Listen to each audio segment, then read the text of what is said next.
Welcome to the Feel Better, Live Better podcast. Our goal is to provide you insightful conversations about all things health and wellness. We dive into the stories, science, strategies that help you optimize your well-being, physically, mental, and emotional health. Each episode features engaging discussions with health experts, real-life success stories, and practical advice to empower you on your wellness journey.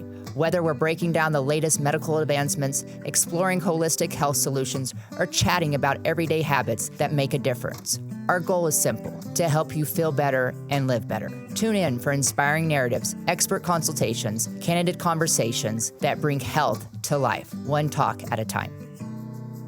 If you enjoy our podcast, please like and subscribe and consider becoming a digital subscriber to the Albuquerque Journal to help us bring you more content like this. You can find this episode and all of our podcasts on the Albuquerque Journal website, abqjournal.com, as well as YouTube, iTunes, and Spotify. See the show notes for a discount code on a digital subscription. Thank you for supporting the Albuquerque Journal, New Mexico's leading news. Hi, my name is Kristi Fury. I am the host of the Feel Better, Live Better podcast. I want to thank Beyond Health for being the sponsor of today's episode. On today's episode, I had the pleasure of interviewing Lawrence Herrera, who is the owner of Performance Ranch. We focused on several main topics, but the main one being muscle and the importance of muscle. We also talked about strength for different ages, how to recover appropriately, and the readiness score when you're ready for training, and also to focus on your health span. Thank you, and I hope you enjoy this conversation. Beyond Health is dedicated to helping patients achieve a life of health. Our passion at Beyond Health is transforming your health so you can live the very best life. Beyond Health can be your partner in your journey to optimal health. Hi, welcome back to the Live Better, Feel Better podcast. Today I'm joined by Lawrence Herrera, who comes from the Performance Ranch. Lawrence, why don't you tell us a little bit about yourself? Oh, thank you. So my name is Lawrence Herrera. I own the Performance Ranch. It's a fitness company here in New Mexico. We're primarily coaching based. So we coach clients to be better, be healthier, be stronger, wellness minded, nutrition, and mental performance. So we kind of do it all. Great. So a few TED points we want to talk about today as far as educating the viewers on what is strength, why is strength so important as we age. So one thing I'd like to start asking you is strength. Like, how do you approach strength with a client that comes in their 30s versus a client that comes in in their 70s? Yes, great question. So I feel that clients overall, we look at strength in our gym. We perceive that in our value is strength is king. That kind of rules everything. So being strength is king, we know across the age it is a priority. At 70 years old, we look at movement prior to strength, because movement quality usually declines as we go down. So mobility of joints and things like that. From there, we look at, let's put on that strength. We need you to be strong. So how strong is strong? Well, strong enough to hopefully be able to do a squat, right? Be able to stand up from a chair. Looking at basic things as we're older. But at 30 years old, it's a high priority because you need to have a higher base. Because we know as you start to age, your strength will decline. Your muscle mass will go down. I think you were telling me at age 60, right? Yep. It goes down 3 to 5% every year after that. So if you don't have a high base, you're going to be losing it fast. And then if you won't maintain it. So as we age, being that 60 years old, 50 years old, I mean, wherever you're at in age, it doesn't matter. Just start doing strength. I tell people it's a priority. You got to move well first. So don't just throw on weight on your back thinking that you're going to get strong, right? And a lot of times we measure strength or intentionally, I think we've measured strength just with weights. Well, how much can you lift, right? How much you bench? You hear that all the time. Well, we want it really more so that it's, can you do functional things? Can you do a push-up? Can you stand up from the floor? Can you roll over? Can you crawl? Can you run? Can you walk? So. And I always, I think, patients probably get tired of me of saying, but like muscle is our biggest wealth, right? If we don't have muscle forget about longevity, forget about health span, sadly. And I know you and I both at your facility and at my facility at Beyond Health, we both utilize that M-Body. Yes. And I almost, the longer I use that device, I actually rely on it more than labs, to be honest, because it's going to tell me as far as if a patient is metabolically sound or if they're not, how's their fat to muscle ratio. I know, you and I are familiar with that C curve. So what we want to do is create that D curve, Yes. where that highest ratio from their weight is muscle mass versus fat. And sadly, I know you and I, the majority of our clients that come in, they're on a C curve or they're a flat line. Yes. It's a win for me on the day that I see a D curve, right? Okay, and then do you train? What is your focus, again, kind of like on a 70-year-old? Because I think I want our viewers, 60, 70-year-olds that are watching this podcast, like, I don't want them to be intimidated by the process. For sure. Because strength to them is, why do I need, so many of them just, again, it's a lack of education on our society's part as far as like, what does strength truly mean? And mine, like I said, muscle is our biggest wealth and people that understand that, but how do you break it down so it's not intimidating, especially for a female? Yes. Okay, so females in particular, since you asked that, is a lot of times females are afraid of weights. There's one thing, right? They're afraid to do strength training, because our perception, bulk up. The perception of strength training you got to go back to the 80s, right? Look at the bodybuilder era. That's what they grew up with. That's what I kind of grew up with. Yep. So seeing that age is like, well, if I do that, I'm gonna get big. No, that's not the case. As you know, that'd be nice to gain muscle that fast. Yeah. But the reality is, if they just think of movement in general. So think of we break it down. Our system is broken down into movement patterns. So we go squat, hinge, push, pull, and trunk. So trunk is anything core, right? And also run, walk, because you got to be able to move. Yeah. Ideally, I would love to see people be able to run more. But usually the biggest drawback is injuries, as we know we both have suffered them, and we both have bounced back and come from that part of it. But injuries, I feel, is probably the scariest part of it, because people don't want to get hurt. People may be afraid of bulk up, which generally doesn't happen. And I think it's more just unsure of what to do. Yep. So when we break it down to patterns, we make it simple. If we can just hit those movement patterns, I would love for someone to do that 3 days a week, ideally every day. Yep. Because if we think about before we got to where we're at right now, a couple hundred years ago even, we couldn't just go to the store. We couldn't pick up food. We couldn't do these things. So for thousands of years, we had to do stuff. Rely on our own body. Our own body. Because if you didn't have that, you were dead. Dead. Yeah. Dead. So because where we're at now, yes, our lifespan has increased, but our health span hasn't kept up with it. So because of that, we've stopped doing the things that we need to do to survive. Therefore, we kind of don't. That's why I just kind of always go back to telling our clients, let's go back to the things that we used to do. Yep. We used to have to squat. I mean, most countries, most people in the world have to do something in a hole every single day. Yeah. We don't. No. We're lucky. Yep. So I like to get clients, and just to make it easy, I tell them, hey, grab the kitchen sink and just start doing squats. Yeah.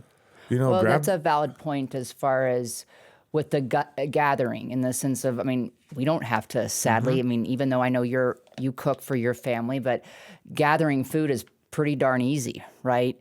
We don't have to have strength other than, elderly patients, clients having to have strength to carry in the grocery bags. But even then they can get away with it with just using deliveries. Yes. Yeah. Exactly. So, I never really thought about that.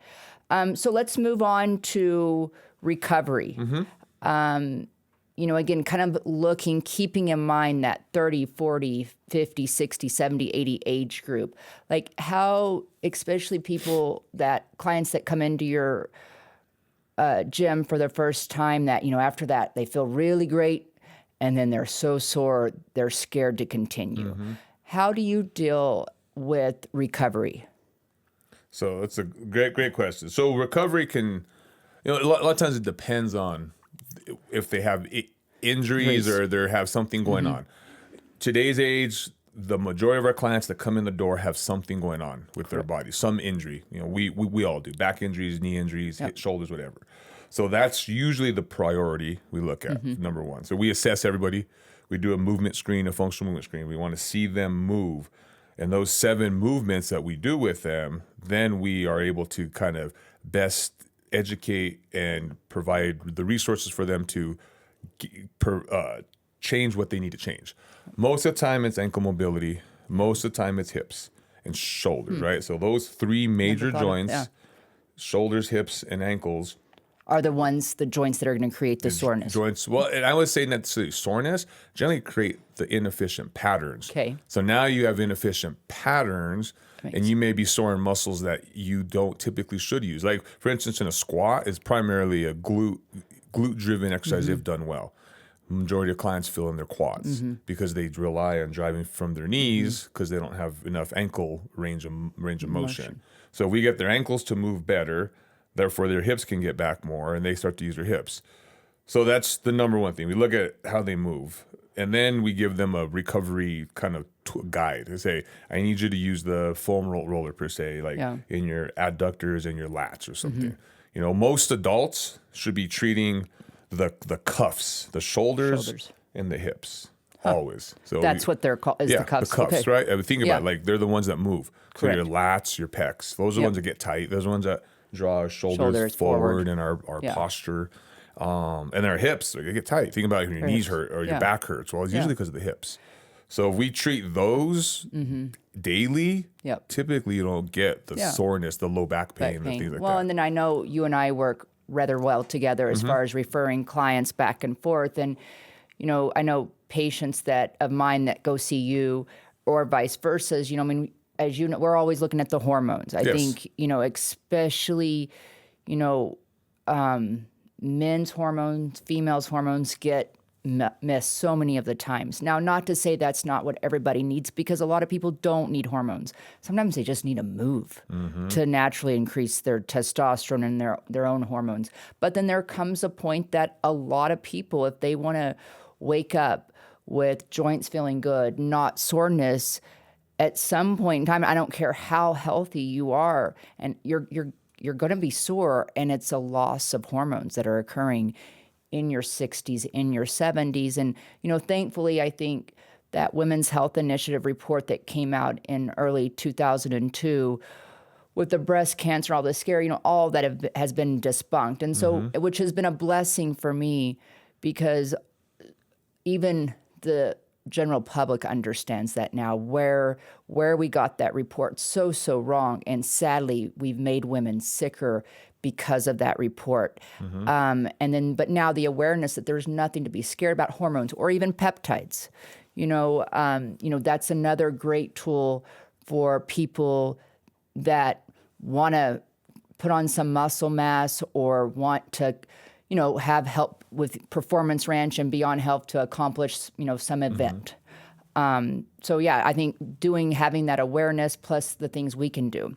So let's move on. And I think this is where I'm fascinated, because I always joke that I kind of know how to play the readiness score at your gym. But of all honesty, I respect it. Like I understand the point of it. I understand the importance, so that you can, just like we talked about, we can avoid prolonged recovery, prolonged injuries, prolonged, soreness. Like I get it, even though it's fun to me. So I want to, anyways, how do you assess on a day-to-day basis when a client is coming in, their readiness score, in the sense of, are they ready to really push some weight that day, or do you need to scale it back?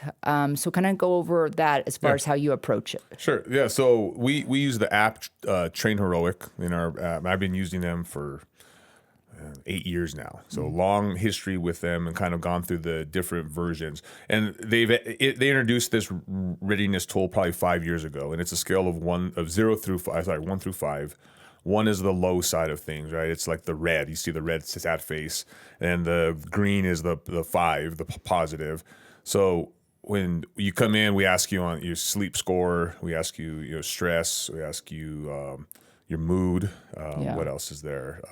Sleep, soreness, soreness, and so I see it every day. Energy. Yeah. How you feeling? How are you right? feeling? And those things, 5 out of 5. It'll average that out and give us a readiness score for that day. And on average, most of our clients are probably 3.4. Usually the most things I usually see. Okay. The usually things I normally see is sleep. Sleep's always the hard thing. Yep. That's mine. I know I even wear the ring, and it tells me how bad I sleep every single day. But I generally feel good. So my mood kind of offsets. All these things offset. But that score alone, when we see it, especially on the sleep side, especially on the stress side, if we had a day that was planned to be like a high day or a hard and more intentional pushing day, because to be fair, we look at your program and just using you as an example, how you've progressed so far, and now you're getting into some power work, some more speed implemented things, right? But we can't always train that on days that you're down. Yeah. Because your body's not ready for that. And mentally. Mentally. Yeah. And you got to think about it. We're just a thing of nerves, right? Our whole body, driven by the brain. So if our nervous system is kind of down and we want our nervous system to do something fast, that's not a good day. Yep. It'd be like going to a racetrack, and I've never done a racetrack or watched horse racing, but I would imagine like people can go there and watch and look at the horse. Yeah. I've heard this, like, see if they're going to run good that day. They're going to run good. No, they're not. Okay. Yeah. It's kind of us, right? Are we going to run good that day? And ideally, you want to know how to get that days where they're higher, especially if you're a competitive athlete or person, right? You want to have those higher days. Yeah. And then you always look back, well, what affected that day? Yeah. Did I eat before I went in? Did I have did I sleep well? Did I do these things? And if you did it, then generally you can make that change to do that. Yeah. So that's why we do the readiness thing. Yeah. And there's many ways to do it. There's more advanced ways. I think it takes no time. And that's what I like about yours. It takes maybe a minute to complete. And I think it's also a great tool that your older clients, that they can know that you're going to adjust their risk associated with, injury, soreness based off of that. And, hopefully my hope for all your clients that they have more confidence, not to say they don't have confidence within Performance Ranch, but confidence within themselves that they can do this. I think, people that, I think of my mom, she used to be a mover. Over the last 10 years, not much of a mover, and now she's 78 and is dealing with some injuries. And, she would be intimidated coming into your for sure to your facility. Yeah. But I think also breaking that down from a readiness that, there is technology, even as simple as the readiness score, is a huge part to keep people safe and then to make them feel comfortable in your environment. Yes. And that's something simple, right? Like, and that is an easy assessment. And I think people underestimate the power of how you feel. I ask that all the time. How do you feel? How do you feel? Like, how was that? Even on when we're doing weights, how did that feel? Give me a scale, 1 through 10. Where was that? Yeah. And you say 6, so we always add more. More, yep. Well, and then I just, from a personal experience, my daughter, she's a different kid now, and she's 16, and, she has confidence in her movement now, and even as a 16-year-old, she recognizes a lot of its Performance Ranch. That's cool. And so that's impactful completely. And then I think, for us, as far as assessing readiness for clients, and then also patients that I know they need to start moving, that I want to send them to a gym like Performance Ranch. Looking again, I kind of go back to that M-body. Like if I fail to educate them on that M-body of what a C curve means as far as having that muscle mass at a deep C, that's on me, and it's something that I try to improve upon our approach with making sure we empower the patients, clients with knowledge, and that I can make them feel comfortable regardless of what age. A 20-year-old versus a 60, 70-year-old, that they feel comfortable knowing what they're trying to accomplish. I don't know, maybe you probably know this answer, but like, I don't know when people stop thinking about muscle as health. And that's something at Beyond Health that we really try to make sure, no matter what your age is, muscle is your biggest wealth. So that being said, I'm sorry, go ahead. No, I think we said that, like, I think people think of muscle as only for athletes. Correct. And then people don't regard themselves as an athlete. But in reality, we're all athletes. Yeah. Because if we were living 200 years ago or before, we'd have to be an athlete or we wouldn't be alive. I mean, Correct. We'd have to be able to get our stuff. Yep. Yeah. So that being said, I always like to kind of close it up with, what is that one take home that you try to give clients on maybe not a daily basis, but if you could have one thing stick to them, what is that, as far as maybe a motivational saying or confident? Like, what is that? I mean, mine is just press start. Okay. I think if you just go, like I say it because I use my watch a lot. That's a good. So if I press start, then I'm going to start going. It doesn't matter if I'm going for 5 minutes or if I'm going for 30 minutes, because that 5 minutes may turn into 30 minutes. Exactly. So we tell our clients, hey, go on a 5-minute walk. Yep. Cool. Then like, I'm doing it. And I went for 20 minutes. Great. So I think that's really is, because it's hard. It's hard to get motivated. And I kind of, in there, I said in the readiness thing, well, how you feel. Sometimes you may not feel that you want to move, but I think daily movement is super important. Mm-hmm. So having accountability is good. So having a watch or your phone or whatever. Yeah. Well, and like for myself, again, being a client of Performance Ranch, I love the accountability in the sense of, I know I have to be there, at my set time. And it's because there's probably sometimes I'd probably hit the snooze button or maybe go for a walk or, do something else when I know I need to be working on my strength. And I think for me, it's just to move. So kind of it's funny that it's very similar to yours in the sense of just start moving. Like everybody wants, what's the latest biohacking craze or, what's the longevity, which I kind of despise that word longevity because it's about health span, right? Yeah. What's the point of living 10 extra years if you don't have muscle mass? So kind of very similar to yours. And I always like, if you can, go for a walk after lunch and after dinner. That, and then if you can get yourself into a gym, great. Or do some body weight squats or, something that time under tension. But because, kind of going back to your point of society has set us up to be very lazy because of the accessibility of, everything can get delivered to us that we want. I mean, even Starbucks can be delivered. Crazy. I know. And I just think, so we've lost that interest and the importance of just to move our bodies. But, well, great. Well, thank you for joining us, Lawrence. I know you're a busy man, and please come back and visit us. Well, thanks, Kristi. It was great to be here. Thanks. Yeah.